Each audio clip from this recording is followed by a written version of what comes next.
I feel like during the pandemic, everybody has started a podcast, including me. But when I see sometimes like celebrities and very famous people doing their podcasts, I think to myself, like, why am I even bothering doing mine? Does it even make any sense? And then I look at the number of people who are listening to my podcast, and it's modest. I mean, I won't say that no one is listening, but I'm certainly not hitting hundreds of thousands of people or anything like that. And sometimes I feel like it's not enough, like I just feel like maybe I'm not doing enough or I'm not doing it in the right way. I just get insecure. But then I stop myself and I think that if one of my podcast episodes, if say 20 people listen to it, then that's actually kind of impressive. If 20 people just showed up to my apartment and were like, hey, we want you to talk to us about any topic for 5 or 10 minutes, that would be incredible. That would be really flattering. So I've tried to take a new mindset to content creation, to my work as a content creator, and not worry too much about the numbers and just focus in on what I'm doing, what I'm trying to create. So I talked about before that in 2019, I took a turning point. So I decided I was going to do less work of what I'd more or less focused on, which was like research project proposals and papers, and do more work focused on kind of grassroots capacity building, the things that I really thought were going to make an impact and make a change.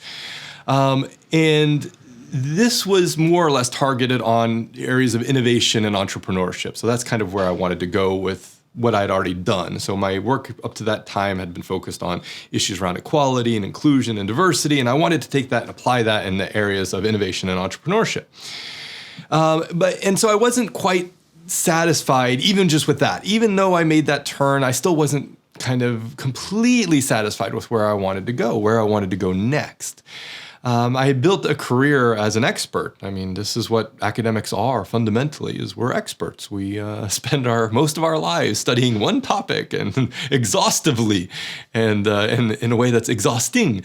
But I had built that career as an expert, and I knew there was some value in what I experienced. I knew there was some value in what I knew, but I just wasn't sure quite how to do anything about it. I mean, I knew that value kind of resonated with my students. I knew that my students kind of saw that and knew that they were getting something out of my classes. And I knew my colleagues valued it because I'd always had kind of willing collaborators when it came to research projects because they valued what I could do, what I could contribute. But I had no idea how to kind of go about doing anything more than just teaching and kind of doing research. I had met, I think it must have been 2020, a colleague of mine at we both worked at the same company for a while. He's a content creator. It's kind of what he does. It's his focus. He was working in communications at the time, and he interviewed me one time, and I just sat down and he stuck a camera in front of me and he said, go. And I was like, well, what do you want me to talk about? And he gave me a few prompts and that was it. And I was really struck with his professionalism. He really kind of took to being kind of behind the scenes and taking that role of the interviewer really, really well. And he was so relaxed about it, and it made me feel more relaxed about it. And come to find out, he and I had coffee a couple times, and he was completely self-taught. So he never went to school for communications or anything like that. He just learned because he loved doing what he was doing.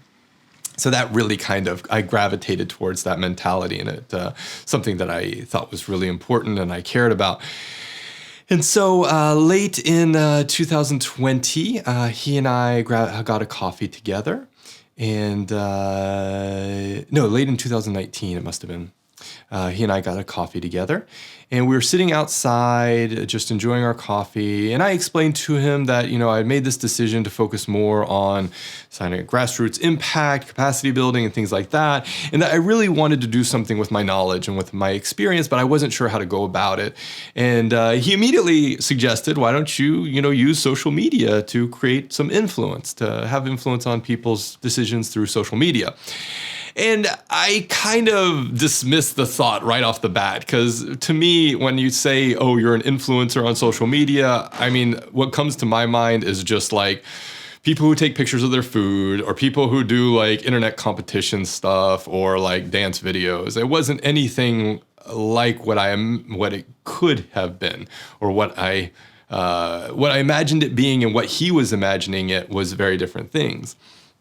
So he told me, no, it's not just about food photos. It's not just about, internet competitions. It's also about influencing the way people think. It's also about using that space to create dialogue and discussion around really critical and important issues.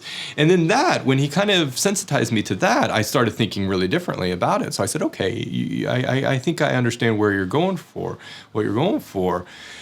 But then my next thing was, my schedule is ridiculously busy, and how on earth am I going to fit content creation into all the other stuff and all the other responsibilities I have to do? I said, it's just a lot of work. I had done a podcast a few years ago, and I remember how much work it took to publish one episode.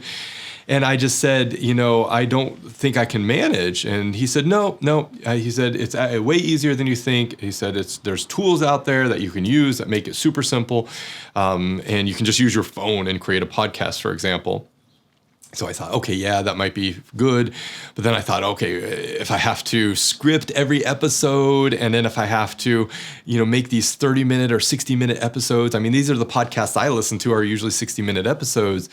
And I said, I just don't know if I can make something like that. And he said, no. You can just talk for 5 minutes. He said, that's all you need to do. Just talk about something that's interesting to you for 5 minutes. And that's an episode.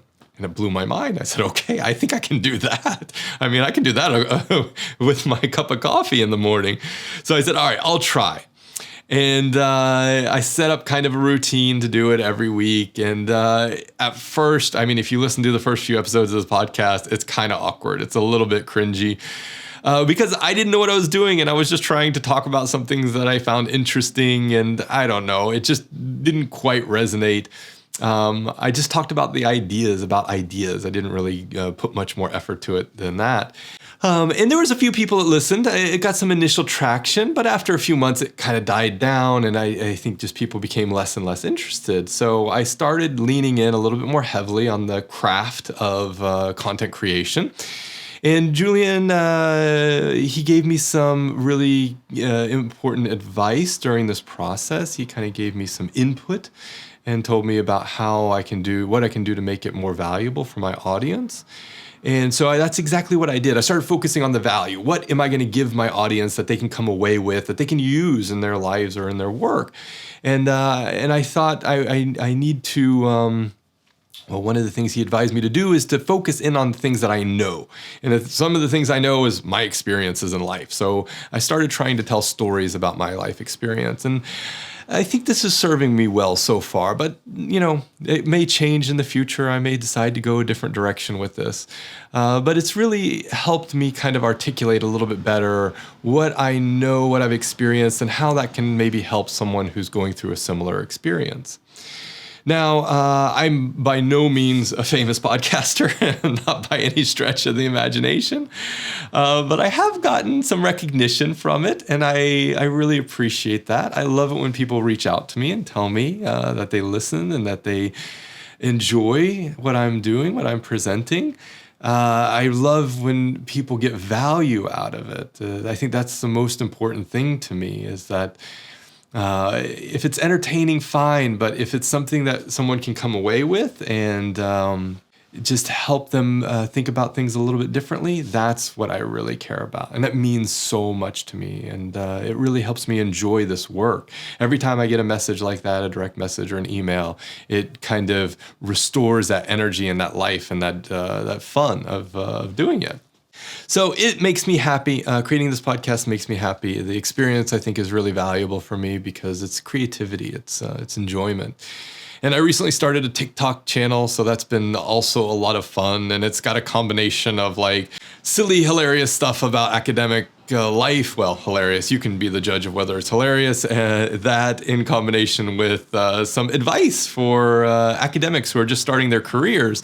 So I'd gotten a lot of questions around that, and so I thought it was a good opportunity to kind of engage with that part of content creation.